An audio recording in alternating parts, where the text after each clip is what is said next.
Empire के पतन के बाद, यानी अगर हम कहें तो 647 ईस्वी तक, जब हर्षवर्धन की डेथ हो गई और उनकी मृत्यु के बाद ये गुप्ता एम्पायर का जो वंश था ये पूरी तरीके से ख़त्म हो गया।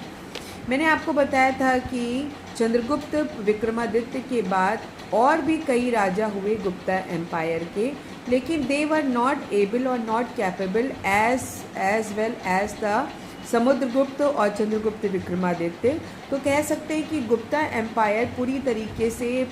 वेल फ्लॉरिश नहीं हो पाया और धीरे धीरे ये पतन के रास्ते में चला गया। इस एम्पायर के ख़त्म होने के बाद अब कोई भी हिंदुस्तान में ऐसा राजा या ऐसा एम्परर नहीं बचा जो कि पूरे हिंदुस्तान को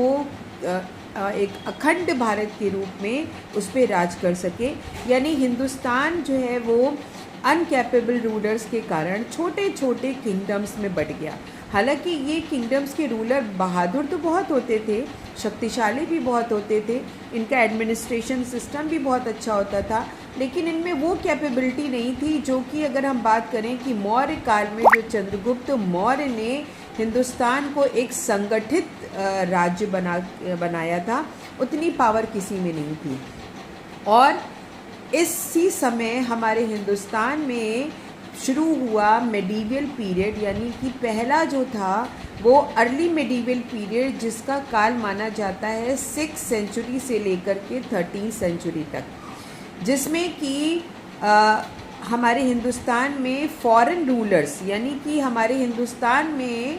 विदेशी रूलर्स ने आकर के यहाँ पे रूल करना शुरू किया। और ये टाइम है 1526 तक, जब तक दिल्ली सल्तनत के लास्ट रूलर इब्राहिम लोदी ने हमारे हिंदुस्तान पर रूल किया।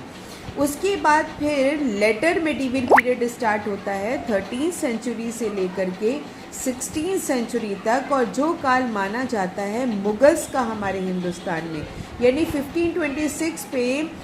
लास्ट दिल्ली सल्तनत के रूलर के ख़त्म होने के बाद हमारे हिंदुस्तान में एक नई डायनेस्टी, विदेशी डायनेस्टी इस्टेब्लिश हुई जो कि मुगल्स थी। और फिर उसके बाद 5 ग्रेट मुगल्स और उसके बाद 9 लेटर मुगल्स के कारण ने हमारे हिंदुस्तान पे राज किया और यहाँ पे डेवलपमेंट, यानी यहाँ के एडमिनिस्ट्रेशन की बागडोर अपने हाथ में संभाली।